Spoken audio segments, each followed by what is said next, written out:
প্রত্যেক মেয়েরই স্বপ্ন থাকে বিয়ের পর সুন্দরভাবে ভালোবেসে সংসার করার। কিন্তু কিরণের ওপর বিয়ের পরই নেমে আসে অদ্ভুত সব নিয়মের বোঝা।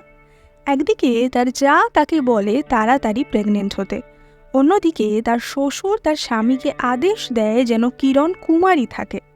এই সব অদ্ভুত নিয়মের মাঝে কোন চক্রব্যূহে জড়িয়ে পড়বে কিরণ, তারই কাহিনী আমরা জানবো আজকের ওয়েব সিরিজ এক্সপ্লেনেশনে। কিন্তু শুরু করার আগে তোমরা সবাই কিন্তু সাবস্ক্রাইব করতে একদম ভুলো না। সিরিজের শুরুতে আমরা চৌধুরী জুয়েলার্সের মালিক ফণীভূষণ চৌধুরীকে দেখি, যিনি একজন তান্ত্রিক ভৈরব দাস শাস্ত্রীর সাথে কোনো একটি বিষয় নিয়ে আলোচনা করতে এসেছিলেন। এই কক্ষের চারিদিকে নরকঙ্কাল ভয়ঙ্কর দেবী মূর্তির উপস্থিতি সমস্ত পরিবেশটাতেই এক প্রকার ভয়ের মহল সৃষ্টি করেছিল। ফণীভূষণ এখানে ভৈরব দাসকে একটি মেয়ের জন্মকুণ্ডলী দেখাচ্ছিলেন, যেটা দেখে ভৈরব দাস বলে, এই মেয়ে বাড়িতে বউ হয়ে এলে চৌধুরী পরিবারের মঙ্গল হবে, এই তোর পরিবারের সুখ সমৃদ্ধির কারণ হবে। এবার আমরা এই মেয়ে অর্থাৎ কিরণকে দেখতে পাই। কিরণের মা মারা গেছে, সে তার বাবার কাছে মানুষ। সে এখনই বিয়ে করতে চায় না, কিন্তু তার বাবার কথা রাখতে সে বিয়েতে রাজি হয়ে যায়। এবার আমরা দেখতে পারি ফণীভূষণ চৌধুরীর ছোট ছেলে সোহমের সাথে কিরণের বিয়ে হয়ে যায়, তবে তা সাধারণ বিয়ের মতো নয়। তান্ত্রিক ভৈরব দাসের সহচার্যে অদ্ভুত সব নিয়মকানুন পালন করে তাদের বিয়ে হয়। বিয়েতে বর বউয়ের পুতুল রাখা ছিল, যাদের গায়ে সিঁদুর দিয়ে যজ্ঞকুণ্ডে ফেলা হয়। এবার অদ্ভুত এই বিয়ে শেষ হয়ে কিরণ তার শ্বশুর বাড়িতে প্রবেশ করে। সেখানে আমরা সোহমের দাদা অর্থাৎ ফণীভূষণ চৌধুরীর বড় ছেলের স্ত্রী নন্দিনীকে দেখতে পাই। কিরণের প্রতি নন্দিনীর কোনো যা সুলভ ভালোবাসা বা স্নেহ তো ছিলই না, বরং তার মধ্যে আমরা একটু দজ্জাল ভাবই লক্ষ্য করতে পারি। নন্দিনী এখানে চালের ঘট ফেলে কিরণকে গৃহে প্রবেশ করতে বলে, যেমনটা আমাদের নিয়মে হয়ে থাকে। কিন্তু আমরা দেখতে পাই সেই চালের ঘটে গোঁজা ছিল শুকনো লঙ্কা, এবং এই চালের রঙও ছিল কালো। কিন্তু এ তো কিছুই না, এই বাড়ির অদ্ভুত সব কাণ্ড কারখানা সবে শুরুই হয়েছিল। তারা বাড়ির ঠাকুর দালানে যায় এবং ঠাকুর প্রণাম করে। তারপরই কিরণের শ্বশুর ফণীভূষণ তাকে বলে, আমাদের পরিবার অনেক বাধা বিপদের মধ্যে দিয়ে গেছে, আমাদের পরিবারকে বিপদের হাত থেকে বাঁচাতে হলে তোমাকে কয়েকটা নিয়ম পালন করতে হবে বৌমা। কিরণ বলে, চৌধুরী পরিবারের কোন বিপদে আমি আপনাদের রক্ষা করতে পারি? এবং সেই সময় সেখানে কিরণের শাশুড়ি বিভাকে নিয়ে আসা হয়, এবং আমরা দেখতে পাই যে তিনি হুইল চেয়ারে বসা, তার পুরো দেহ প্যারালাইজড, এমনকি তিনি কথাও বলতে পারেন না। ফণীভূষণ বলেন, তোমার শাশুড়ি বহুদিন ধরে অসুস্থ, অনেক চেষ্টা করেও তাকে সুস্থ করা যাচ্ছে না, তাই আমি গুরুদেবের কাছে যাই। গুরুদেব বলেছেন, চৌধুরী পরিবারের সদ্য বিবাহিতা স্ত্রী যদি সামান্য কয়েকটি নিয়ম পালন করে তাহলেই শাশুড়ি ঠিক হয়ে যাবে। কিরণ তাতে একবারেই রাজি হয়ে যায় এবং বলে, মাকে ভালো করার জন্য আমি সব কিছু করতে রাজি। তার শ্বশুর বলে, তোমাকে 3টি নিয়ম মেনে চলতে হবে 1 মাস পর্যন্ত। প্রথম নিয়মটি হলো, তুমি কখনো আগুনের সামনে যাবে না, অর্থাৎ রান্নাঘরে বা কোথাও। দ্বিতীয় নিয়মটি হলো, তোমাকে যেন সূর্য স্পর্শ করতে না পারে। এবং তৃতীয় নিয়মটি হলো, এই বাড়ির লোকেদের ছাড়া আর কারোর সাথে কথা বলা যাবে না। এবার এই অদ্ভুত নিয়ম পালনের মাধ্যমে কি করে তার শাশুড়ি সুস্থ হবে সেটা আমাদের জানা নেই, কিন্তু কিরণ এই কথাতেও রাজি হয়ে যায়। এই সময় তার শ্বশুরমশাই বলেন যে, তোমার ফোনটা আমাকে দিয়ে দাও, কারণ বলা যায় না, ফোনটা যদি তোমার কাছে থাকে হয়তো বাড়ির কারোর সাথে তুমি কথা বলে ফেলবে। কিরণ একটু হেজিটেট করলেও তার শ্বশুরের কথা ফেলতে পারে না এবং তার ফোনটা দিয়ে দেয়। এবার আমরা দেখি নন্দিনী কিরণকে ঘরে নিয়ে যায়। সেখান থেকে সবাই চলে গেলে ফণীভূষণ তার ছেলে সোহমকে বলে, তুমি এখন বড় হয়েছ, আশা করি হাতে ধরে সবকিছু তোমাকে বুঝিয়ে দিতে হবে না। তোমার দাদা যা ভুল করেছে সেই ভুল যেন তোমার আর না হয়। তোমার মায়ের হাতে কিন্তু আর বেশি সময় নেই, যজ্ঞের রাত অবধি যেন কিরণ কুমারী থাকে। এবং সোহম বলে যে হ্যাঁ, আমি সেই দিকে সব কিছু লক্ষ্য রাখবো। এবার অন্যদিকে আমরা দেখি নন্দিনী কিরণকে আবারও ওয়ার্নিং দেয় যে এই বাড়ি যেখানে সেখানে ঘুরবে না। চৌধুরী পরিবারের বউ হয়ে আসা যতটা না কঠিন, এই বাড়ির নিয়মকানুন মেনে চলা তার চেয়েও বেশি কঠিন। কিছু দরকার হলে কাজের লোক ফুলিকে ডেকে নেবে। এবার নন্দিনী সেখান থেকে চলে যায় এবং সোহম আসে। এবার তাদের ফুল সজ্জার রাতে সোহম কিছু কথা না বলেই চুপচাপ শুয়ে পড়ে। কিরণ বুঝতে পারে না এটা তার সাথে কি হচ্ছে। সে তার স্বামীকে জিজ্ঞাসা করে, তোমার কাছে আজকের দিনটাও কি বাকি 5টা দিনের মতোই? সোহম বলে, জানি প্রত্যেকটা মেয়ের কাছেই আজকের দিনটা নিয়ে অনেক স্বপ্ন থাকে, কিন্তু আমি অ্যারেঞ্জ ম্যারেজে বিশ্বাসী নই। আমি মনে করি না এত তাড়াতাড়ি কারোর সাথে কোনো সম্পর্ক গড়ে উঠতে পারে। আর যেখানে মনের কোনো সম্পর্ক নেই, মিল নেই, সেখানে শারীরিক মিলের কোনো কথাই ওঠে না। কিরণ বলে যে, তাহলে তুমি অ্যারেঞ্জ ম্যারেজে রাজি হলে কেন? তার উত্তরে সোহম বলে যে তুমি জীবনে যা কিছু চাও সব কি পাও?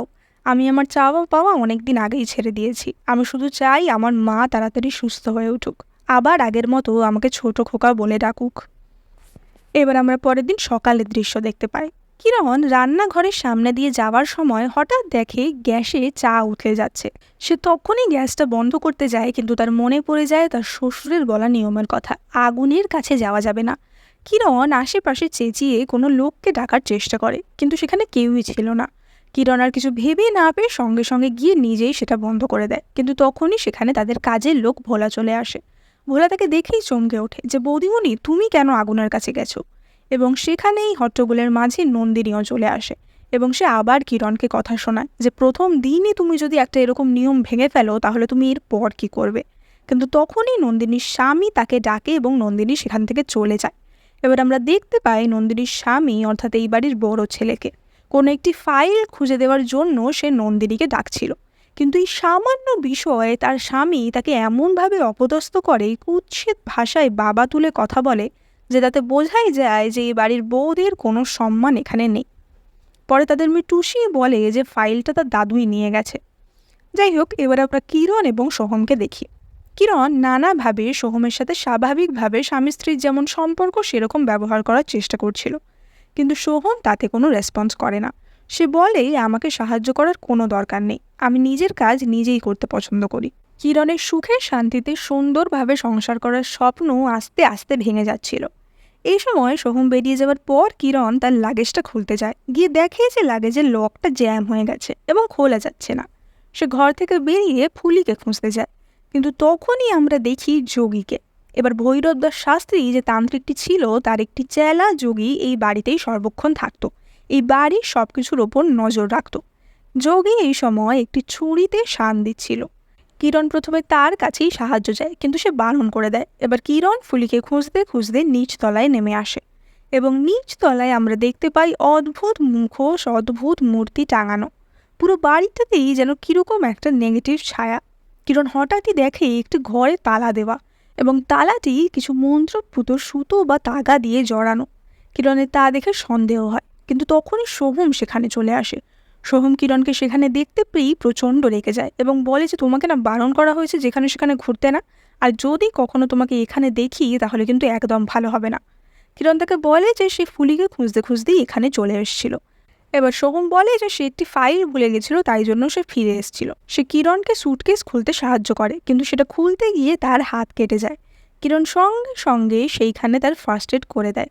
হয়তো বা কিরণের ব্যবহারের জন্য সোহম তার প্রতি একটু একটু করে নরম হচ্ছিল, কিন্তু এই বাড়িতে যে কী রহস্য লুকিয়ে আছে এবং এই অদ্ভুত নিয়ম কানুন মানার কী কারণ সেটা আমরা একটু পরেই জানতে পারবো। এটা আমরা যতটা সহজ ভাবছি ততটাও না।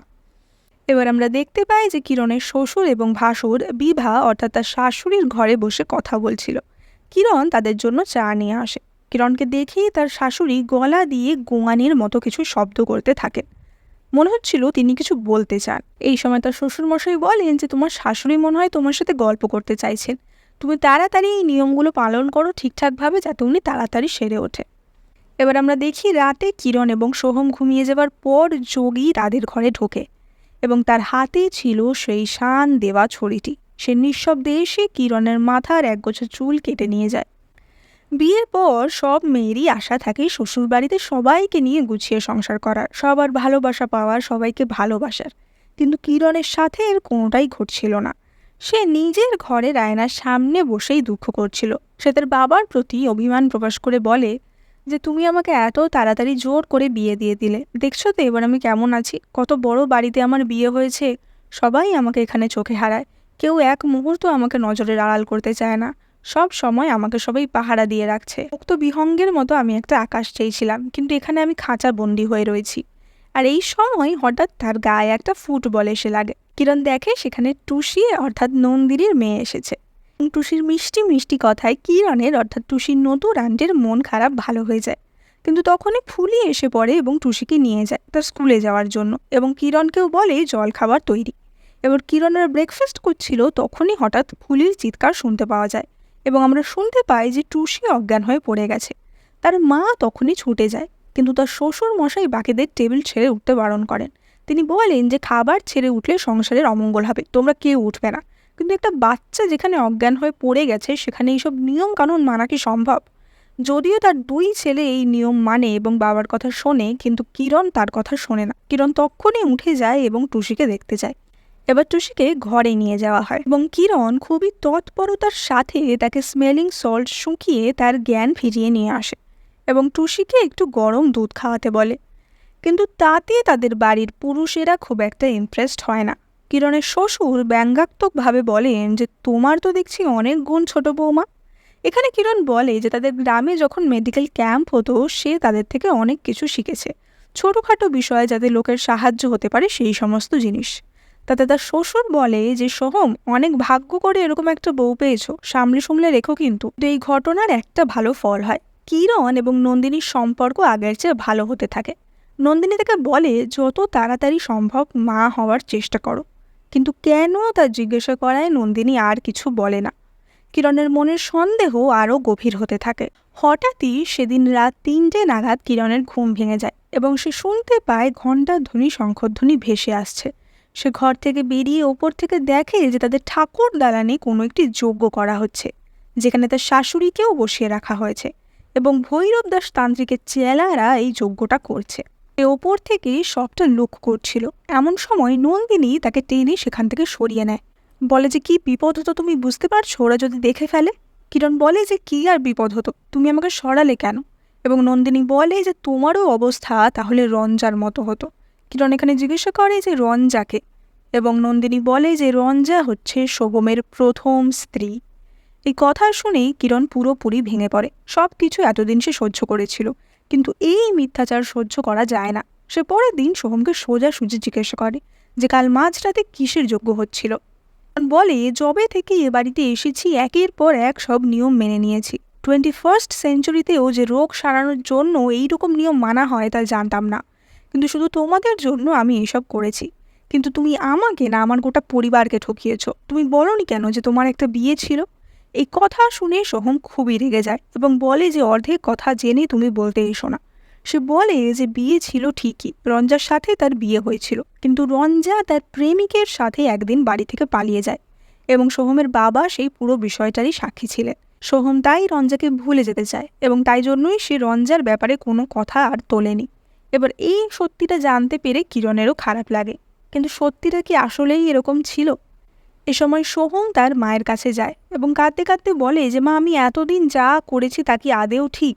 আমিই কি আসলে ভুল? আমিই কি রঞ্জাকে, কিরণকে ঠকিয়ে চলেছি?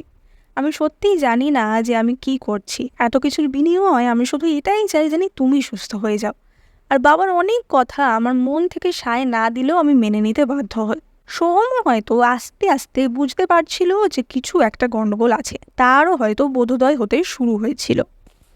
অন্যদিকে সেই নিচ তলার ঘর এবং এই বাড়ির অদ্ভুত সব ঘটনা কিরণকে শান্তিতে থাকতে দিচ্ছিল না। সে ঠিক করে ওই নিচের ঘরে কি আছে সেটা তাকে জানতেই হবে। সে বুঝতে পারে ওই ঘরের চাবি নিশ্চয়ই যোগীর কাছে থাকে। সে যোগীর ঘরে লুকিয়ে লুকিয়ে ঢোকে এবং তার ঘরে খুঁজতে থাকে যে চাবিটা কোথায়, এবং খুঁজতে খুঁজতে তার বালিশের তলা থেকে চাবিটা পায়। সে চাবি চুরি করে সঙ্গে সঙ্গে সেই ঘরের দিকে ছুট লাগায়, কিন্তু যোগীও তারপরেই ঘরে এসে গেছিল। ঘরের একটু লন্ডভন্ড অবস্থা দেখে যোগীর সন্দেহ হয় এবং সে বালিশের তলায় দেখে চাবিটা নেই। যোগী সঙ্গে সঙ্গে নিচের ঘরের দিকে রওনা দেয়। কিরণ যখন চাবি দিয়ে দরজা খুলছিল যোগী প্রায় সেখানে চলেই এসেছিল। এমন সময় নন্দিনী আবারও সঠিক সময় তাকে সেখান থেকে সরিয়ে নেয় এবং তারপরই যোগী সেখানে আসে এবং দেখে যে তালাতে চাবিটা লাগানো, কিন্তু সেই কাজটা কার সেটা যোগী বুঝতে পারে না, কিন্তু সে ঠিকই কিরণকে সন্দেহ করে। এবার আমরা নন্দিনী এবং কিরণের কথোপকথন থেকে অতীতের কিছু কথা জানতে পারি। নন্দিনী বলে যে সে যখন এই বাড়িতে প্রথম বউ হয়ে এসেছিল তখন তার সাথেও একই ঘটনা ঘটেছিল। তার উপরও এইসব নিয়মের বোঝা চাপিয়ে দেওয়া হয়েছিল, কিন্তু নন্দিনীর শাশুড়ি তখনও সুস্থ ছিলেন। তিনি হঠাৎই একদিন এসে নন্দিনীকে বলেন যে মা, যত তাড়াতাড়ি পারো তুমি প্রেগনেন্ট হও। শাশুড়ির কথা শুনেই বিয়ের 26 দিনের মাথায় নন্দিনী প্রেগনেন্ট হয় এবং সে প্রেগনেন্ট হয়েছে এই ব্যাপারটা জানাজানির পরই তার উপর থেকে সমস্ত নিয়মকানুন উঠে যায় এবং এই কারণেই নন্দিনী কিরণকে বারবার বলছিল যত তাড়াতাড়ি সম্ভব প্রেগনেন্ট হয়ে যাও। এবার এই সব কথা শুনে কিরণ নন্দিনীকে জিজ্ঞাসা করে যে তাহলে শাশুড়ি মা কতদিন ধরে অসুস্থ। এবং নন্দিনী বলে যে তার বিয়ের পরই শাশুড়িমা অসুস্থ হয়েছে। এখানে কিরণ সন্দেহ প্রকাশ করে যে তাহলে কি কেউ ইচ্ছা করে মাকে অসুস্থ করে রেখেছে। এবার আমরা বিভা এবং ফণিভূষণকে দেখতে পাই।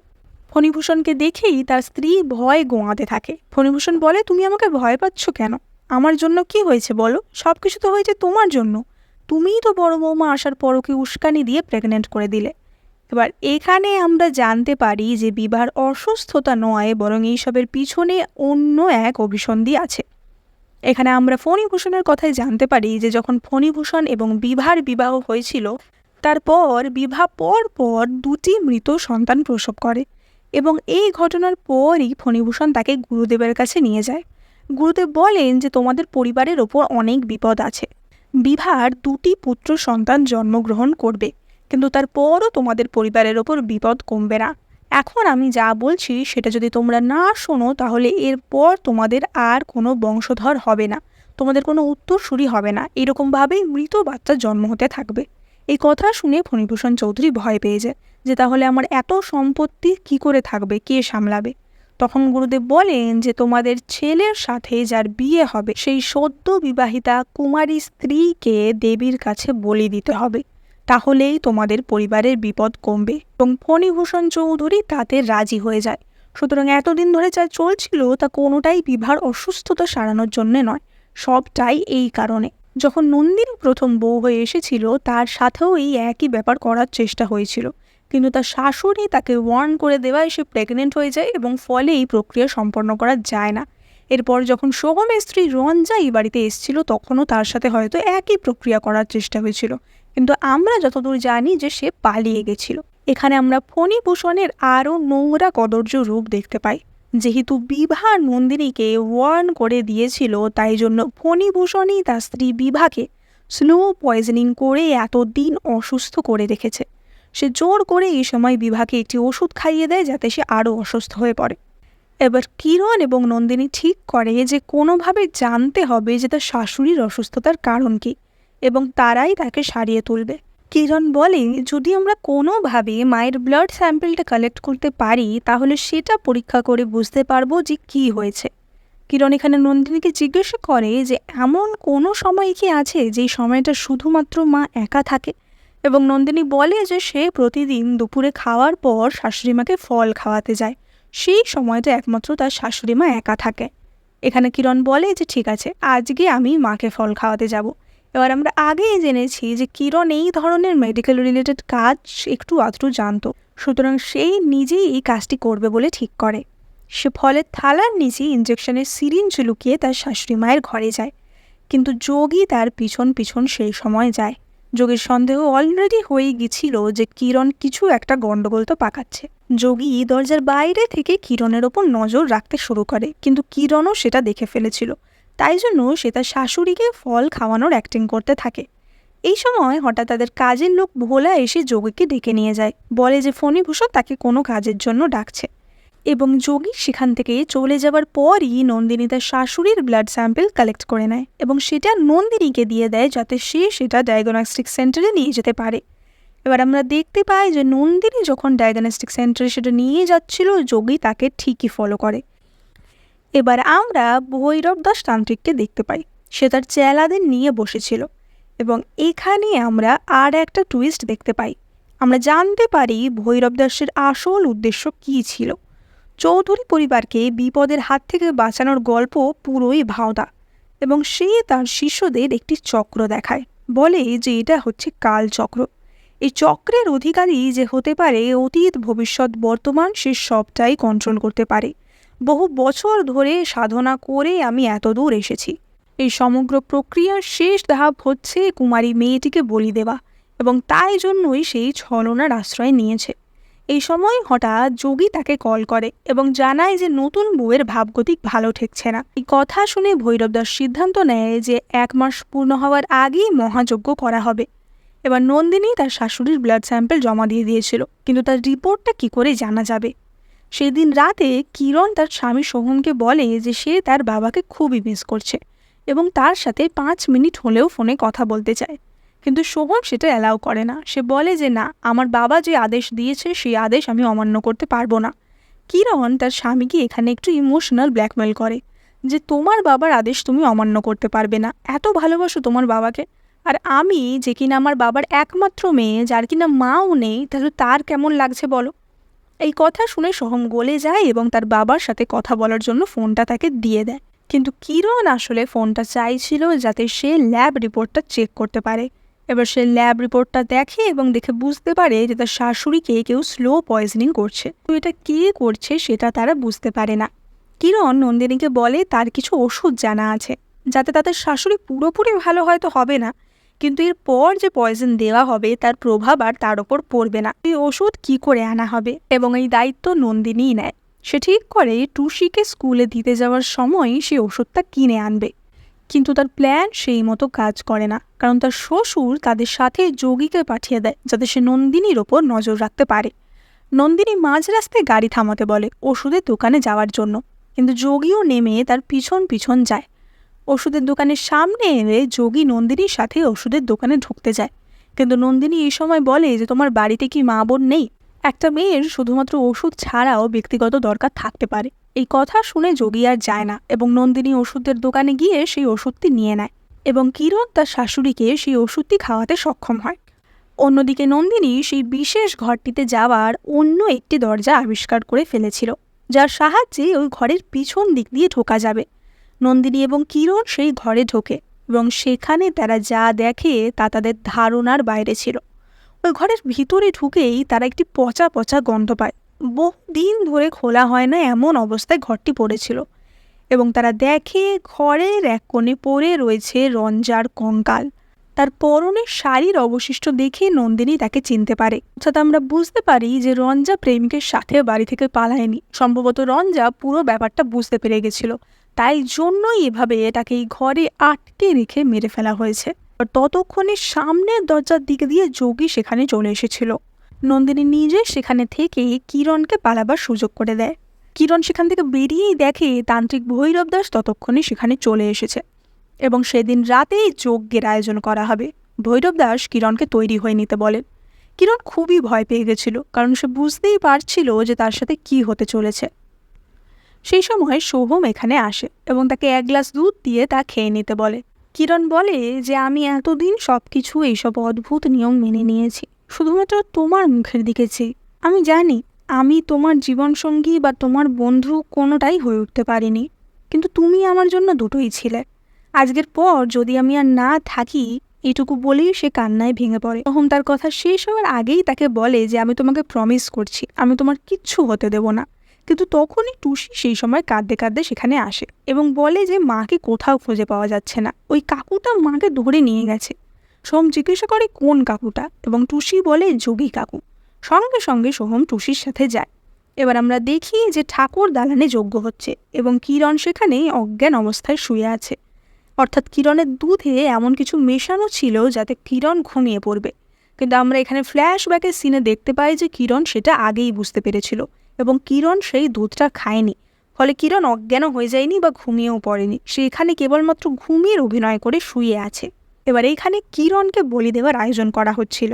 এই সময় ভৈরব দাস তান্ত্রিক তার শাশুড়িকে দিয়ে কিরণের মাথায় সিঁদুর লাগিয়ে দিতে বলেন, কিন্তু তার শাশুড়ি তখনই কিরণের মাথায় মেরে তাকে ক্ষত করে দেয়।